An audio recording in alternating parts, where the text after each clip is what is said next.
మన ప్రభు అయిన యేసుక్రీస్తు నామములో మీ అందరికీ శుభములు తెలియజేయచ్చు ఉన్నాము. నిర్గమకాండము 18వ అధ్యాయము 21వ వచనము.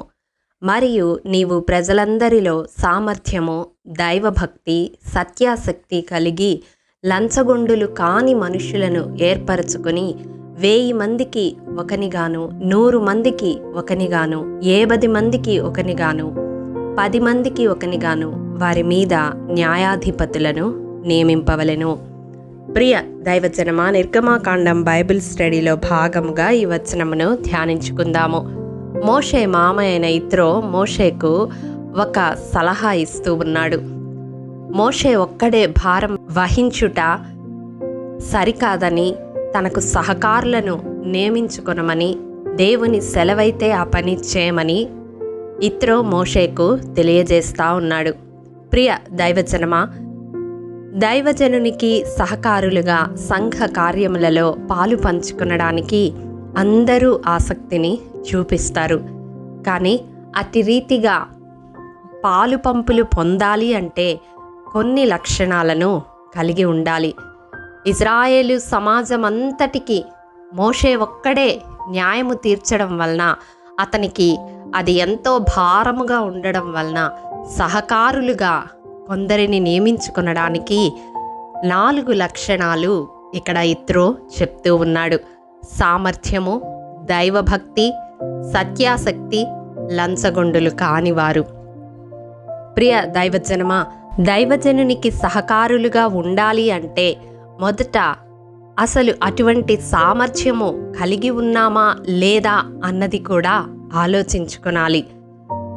పరిశుద్ధ గ్రంథంలో చూసినట్లయితే అనేక రకములైన సామర్థ్యములను గురించి వ్రాయబడి ఉంటుంది.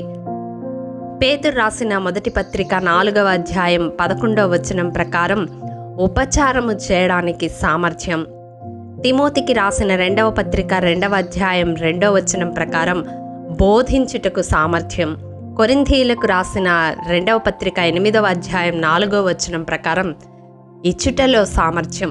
ఇలా ఆయా విషయాలలో మనల్ని మనం పరీక్షించుకొని సామర్థ్యము కలిగి ఉన్నామా లేదా అని దేవుని సన్నిధిలో కనిపెట్టాలి. ఎందుకనగా సామర్థ్యము దేవుని వలనే కలుగుతుంది. కొరింథీయులకు రాసిన 2వ పత్రిక 3వ అధ్యాయం 5వ వచనంలో మా సామర్థ్యము దేవుని వలననే కలిగి ఉన్నది అని పౌలు గారు రాసినట్లుగా సంఘ కార్యములలో పాలిభాగస్తులయ్యే సామర్థ్యము దేవుని ద్వారానే మనము పొందుకొనగలగాలి. రెండవదిగా దైవభక్తి కలిగిన వారమై ఉండాలి. యాకోబు రాసిన పత్రిక 1వ అధ్యాయం 27వ వచనం ప్రకారం నిష్కళంకమైన పవిత్రమైన భక్తి ఏమిటి అంటే దిక్కులేని పిల్లలను, విధవరాండ్రను వారి ఇబ్బందిలో పరామర్శించడం, ఇహలోక మాలిన్యము అంటకుండా తన్ను తాను కాపాడుకొనడం. నిజమైన దైవభక్తి ఇదే. ఇహలోక మాలిన్యమునకు మన జీవితాలలో చోటు ఉండకూడదు. మూడవదిగా చూసినట్లయితే సత్యాసక్తి కలిగి ఉండాలి. సత్యమనగా వాక్యమే సత్యము. వాక్యమునందు ఆసక్తి, వాక్యము ధ్యానించుటలో ఆసక్తి, వాక్యము వినుటలో ఆసక్తి, వాక్యమును ఆచరించుటలో ఆసక్తి మనము కలిగిన వారమై ఉండాలి. 4వదిగా లంచగొండులు కానివారుగా ఉండాలి. అనగా ప్రతిఫలాన్ని ఆశించే వారముగా ఉండకూడదు. ప్రియ దైవజనమా, సంఘములో ఏ పని మనకు అప్పగించినా ప్రతిఫలము ఆశించకుండా చేసేవారముగా ఉండాలి. ఎందుకనగా ప్రతిఫలం ఇచ్చేది దేవుడే. గిన్నెడు చన్నీళ్లు ఇస్తేనే ఆ ఫలం పోగొట్టుకోరు అని చెప్పిన దేవుడు నీవు చేసే ఏ పనికైనా తప్పక నిర్ణయ కాలములో ప్రతిఫలము ఇస్తాడు. కాబట్టి ప్రియ దైవజనమా, దైవజనునికి సహకారులుగా ఉండాలి అంటే ఈ లక్షణాలు కలిగి ఉన్నామా లేదా అని పరీక్షించుకోవాలి.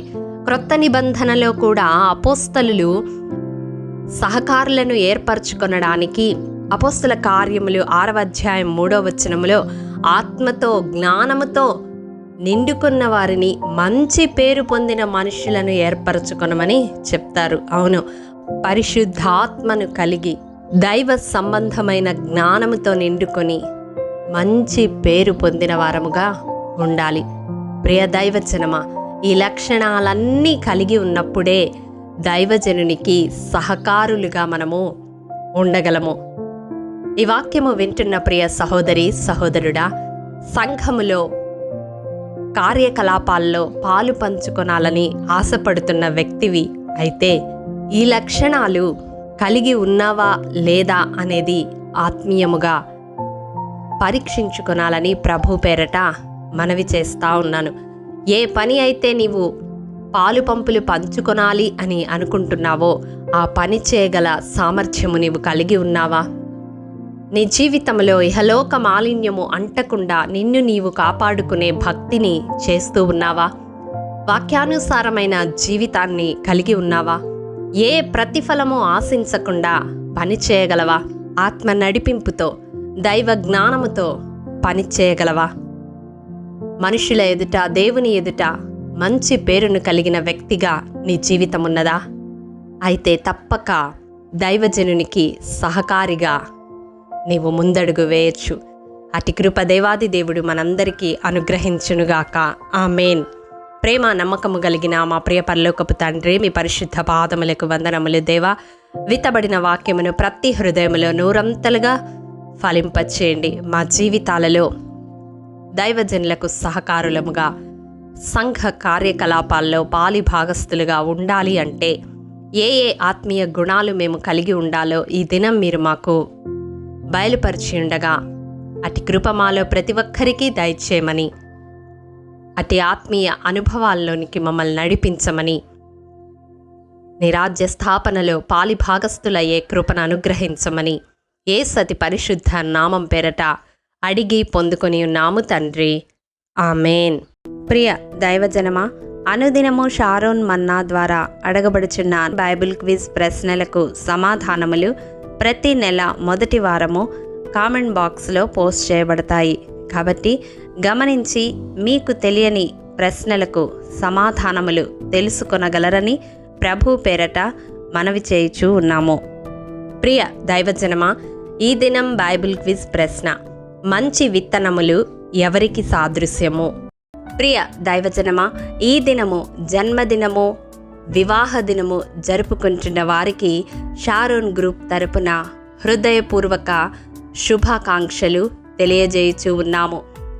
దేవుడు శ్రేయస్కరమైన ఆశీర్వాదములతో ఈ సంవత్సరాది నుండి సంవత్సరాంతము వరకు మిమ్ములను నింపాలని ప్రార్థిస్తూ ఉన్నాము. ఆమేన్.